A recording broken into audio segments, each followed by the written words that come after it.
Hello everyone. In today's session, we are going to start with the new chapter, that is chapter number 4, data structures.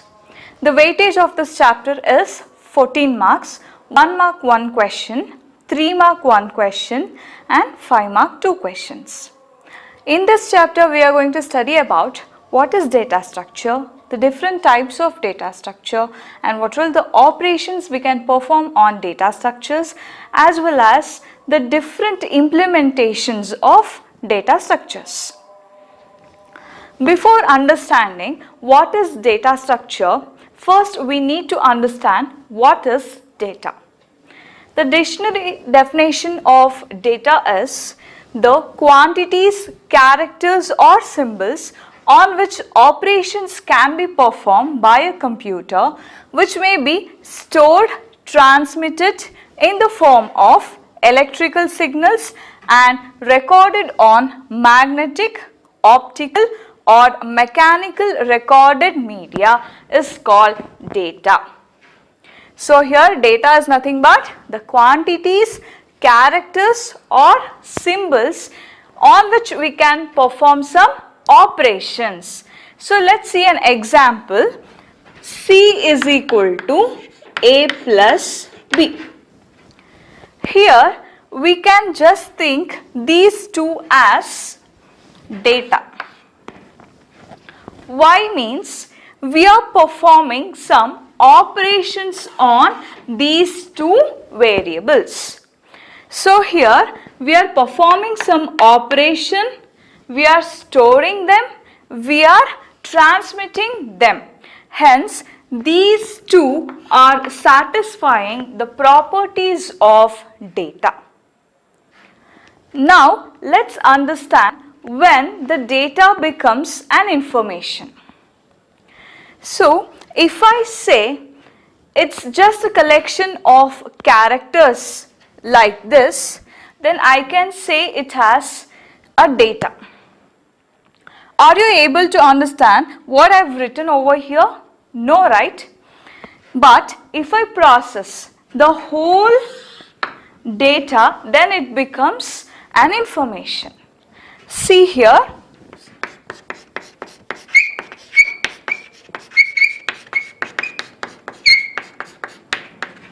I am going to arrange these data in a systematic manner.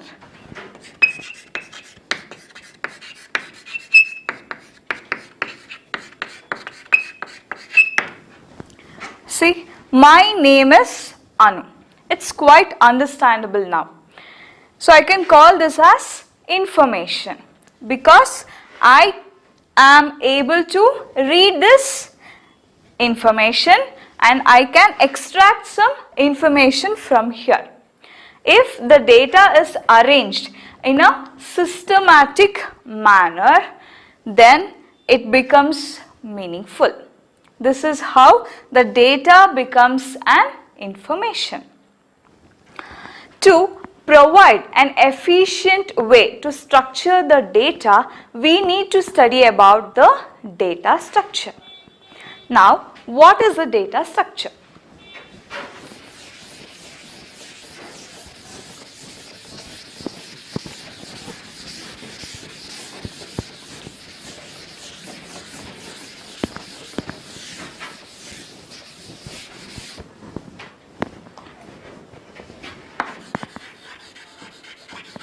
What is data structure?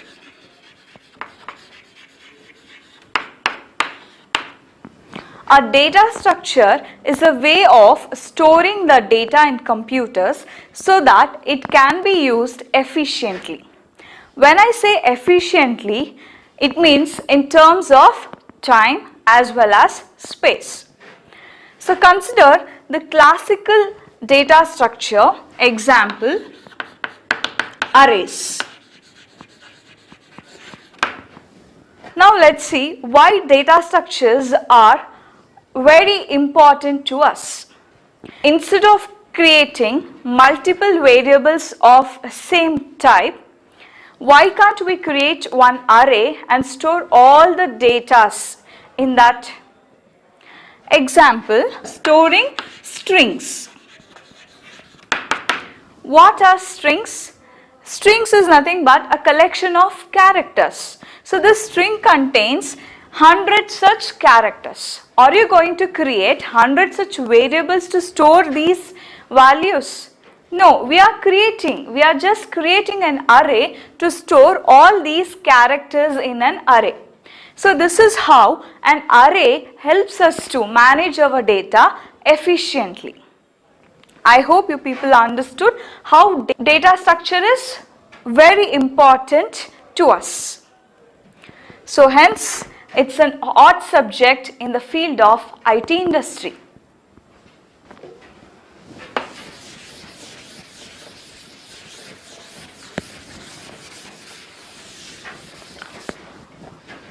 Now I will explain you with a real life example. That is how we are using the data structure in our daily life. Example, storing the details of friends' information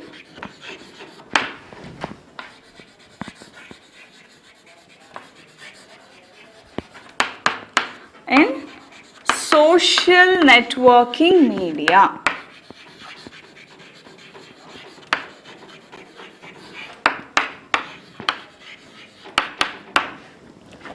Do you know how Facebook is storing the friends' information? See, here Anu is having friendship with Abhi.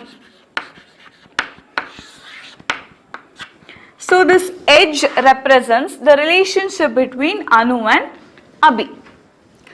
And Anu is having friendship with Suma.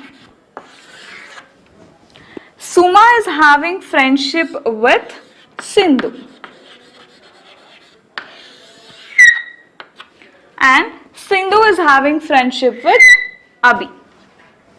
But here notice, Anu is not friend of Sindhu.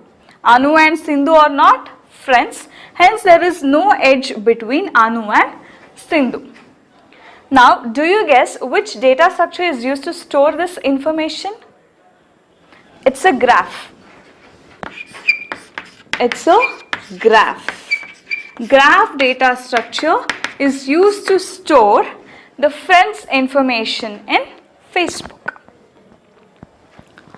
Now, let's see the classification of data structures.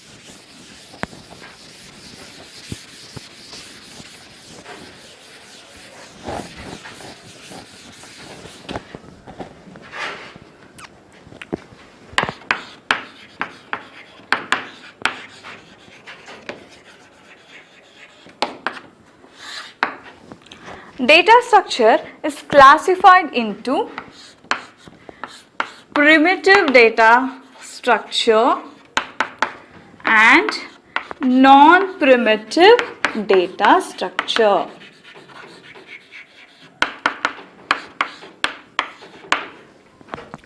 What are primitive data structures? Primitive data structures are the data structures which can be directly manipulated by the machine instructions are called as primitive data structures. An example for primitive data structures are int, char, float, double and pointers or primitive data structures. So these are all the data types which we have studied in C++ and these are all primitive data types. The basic operations which we can perform on primitive data types are, first one is create operation, second one is destroy, third one is select and fourth one is update. So these are the 4 basic operations which we can perform on primitive data structures. So now let's see what is create operation. So create operation is used to create the new data structure.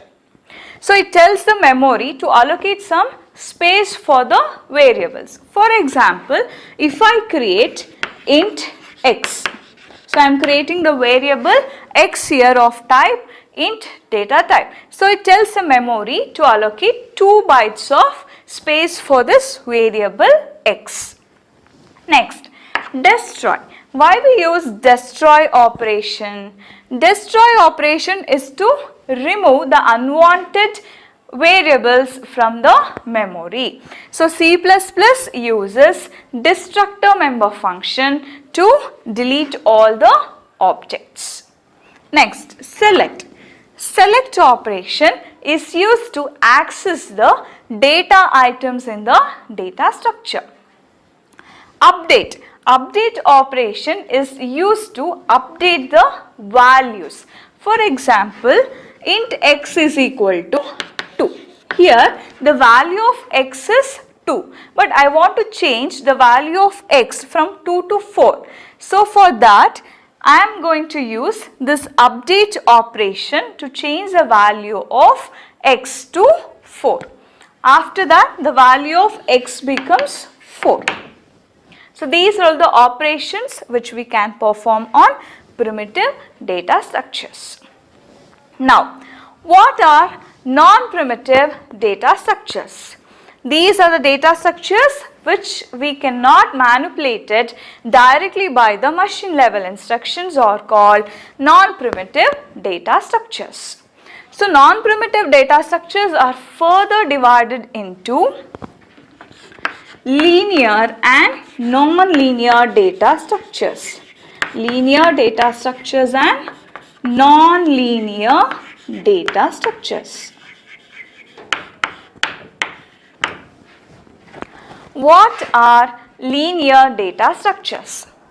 If the elements are arranged in a sequential manner, then we can call it as linear data structure.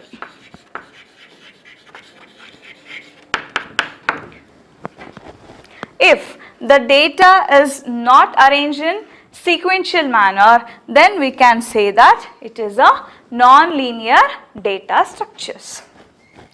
So an example for linear data structures are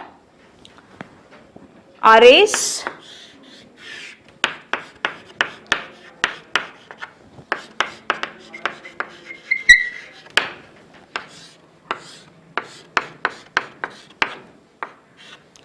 queues,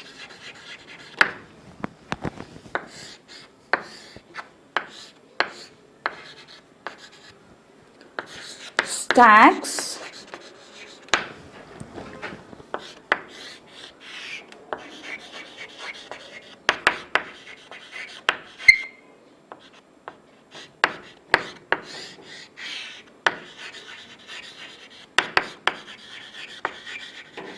and linked list. So these are all the examples of linear data structures. So why I am saying this, why I am saying these are all linear data structures means here the elements are arranged in a sequential manner, and another method of finding the linear data structures are, here if you observe, each element is having one predecessor as well as one successor, although it is having one exception. If you observe the first element as well as the last element, the first element does not contain the predecessor and the last element does not contain the successor. So this is one of the way of finding the linear data structures. First method is, if the elements are arranged in a sequential manner, we can call it as linear data structure. Another method is the element is having one predecessor as well as one successor, then I can call them as linear data structures. An example for non-linear data structures are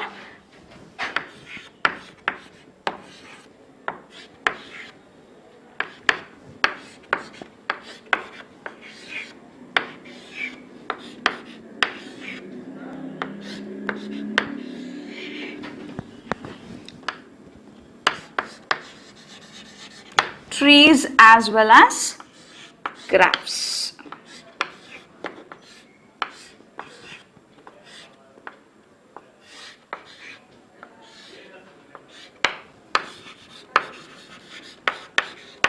Why I am saying trees and graphs or non-linear data structures means, if you observe, this element is having one predecessor but it is having two successors. Hence, I can say that these are of non-linear data structures.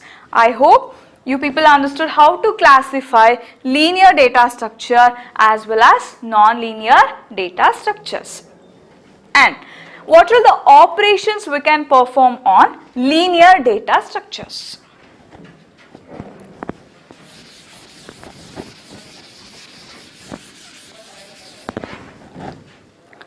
We can perform 6 basic operations on linear data structures. The first one is traversal. Second one, insertion. Third one, deletion. Fourth one, searching. Fifth one is sorting. And the last one is merging. So what is the first operation? The first operation is traversal. Traversal is a process of visiting each element of an array. For example,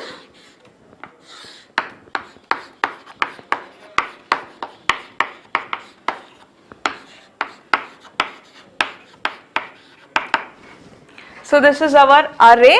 Array contains 1, 2, 3, 4, 5 and 6 as its elements. So traversal means what? The process of visiting each element of an array exactly once is called as traversal. The process of visiting each element of an array exactly once is called as traversal. And the next operation is insertion. What is insertion? See, in this array we are having 1, 2, 3, 4, 5 and 6 as elements. So I want to add another element after this 6. So the process of adding the new element to the given collection of data items is called as insertion. Next, deletion. What is deletion? See, from this list of elements, I want to remove the number 3. So the process of removing this item from an array is called as deletion. Understood? Next is searching. What is searching? See, the process of finding the location of an element. Next, sorting. The process of arranging the elements in ascending order or descending order is called as sorting. Next is merging. So what is merging? The process of combining the two data structures into a single data structure is called